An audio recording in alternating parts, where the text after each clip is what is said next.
Welcome students. Once more we come to the revision class of Joint Hindu Undivided Family Business. I would like to first of all explain the meaning of this kind of business. It is a specific form of business organization which is found only in India. It is one of the oldest forms of business organization in the country. It refers to a form of organization wherein the business is owned and carried out by the members of the Hindu Undivided family. It is governed by the Hindu law and it is regulated at Hindu Succession Act 1956. The conditions given below are: a minimum of 2 members must be in the family and there must be existence of ancestral property. In Joint Hindu family business itself, there are 2 systems of inheritance. Since it is not there in the book but it is important, so I felt like discussing with you. The first system is Dayabhaga system. Dayabhaga system is basically prevalent in West Bengal when both the male and female are allowed to be a part of business. Whereas Mitakshara is the second system in which the other part of Mitakshara where only the male member of the family are allowed to run the business. Next, in Joint Hindu family business itself, there are 2 major groups involved. One is Karta and the second is Kopasinas. Now, who is the Karta? In a family, the one who is the eldest of all, one person who is going to control the whole business, takes all the important decisions related to the business. And who are the Kopasinas? Rest all the members of the family, they all have to abide by the decisions taken by the Karta. For example, in your family, your father is the head member. So, his decisions are full and final. So, he is the Karta of the family. And who are the Kopasinas? The rest of the family members are the Kopasinas. Next, we come to the features of Joint Hindu family business. The first is formation. For a Joint Hindu family business, there should be at least 2 members in the family. It is not at all compulsory to register this organization because it is the result of Hindu law. It is not formed by any agreement like partnership form. Membership is by birth. Next, control. The liability of Karta is unlimited because he is the only deciding authority, whereas the liability of Kopasinas is limited up to their share in the capital of the family. Next, liability. The control of the family business lies with the Karta. He takes all the decisions and is authorized to manage the business. His decisions are binding on the other members. Minor member. The inclusion of all individual into the business occurs due to birth in a Hindu undivided family. Hence, minors can also be members of the business.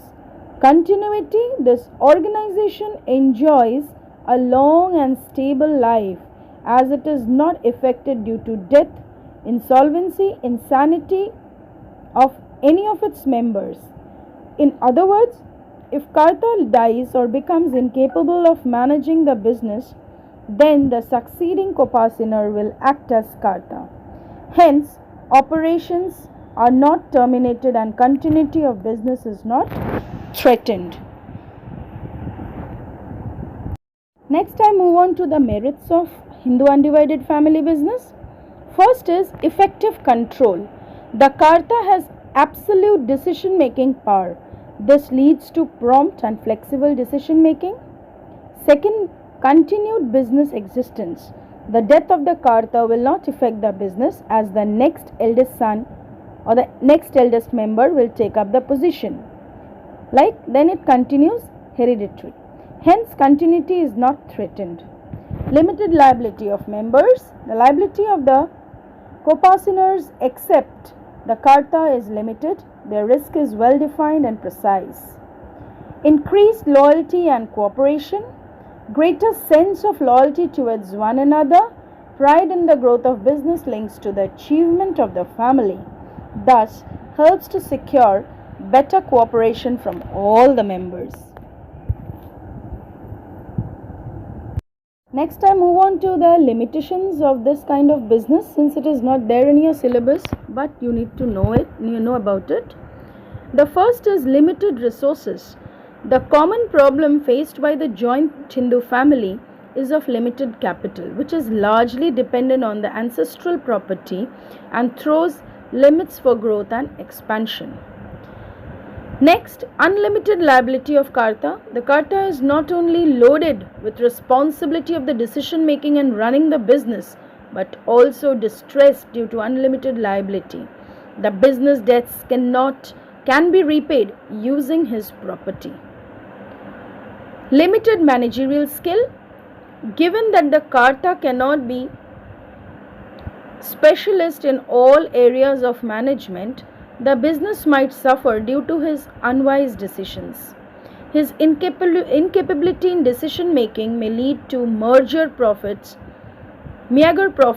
or sometimes even losses for his organization. Meager means small profit. Next is dominance of Karta. The family members might sometimes oppose the decision of the Karta. This may create conflicts among the family members and may even lead to loss of control and split in the family unit, and ultimately the business may split. This slide is one of the very interesting slide of the examples of Hindu undivided family business. You can see the logos of various famous brands like Tata's, Haldiram. So they have already been established under this Hindu Family Act. Haldiram. First we will discuss. Haldiram Food International today is recognized as a star export house by the Directorate General of Foreign Trade, a department working under the Ministry of Commerce, Government of India. It was founded in 1937 by Shivkishan Agarwal as a retail sweets and namkeen shop in Bikaner, that is in Rajasthan. In 2008, the chairman of the company's Nagpur branch was Shivkishan Agarwal. So the various history is related over here about Haldiram. Haldiram Bhujawala became operative and soon it became a hot favorite of all the Nagpurians, and later on it started spreading in rest of India. Now it is one of the biggest retail chain. Next we have the Tatas. The Tata Sun Limited is the bulk shareholder of the Tata Group of companies. About 66% of the equity capital of Tata Sun is held by philanthropic trust endowed by members of the Tata family. Tata Sun is the owner of the Tata name and the Tata trademark, which are registered in India and several other countries. Tata Sun is the owner of the Tata name and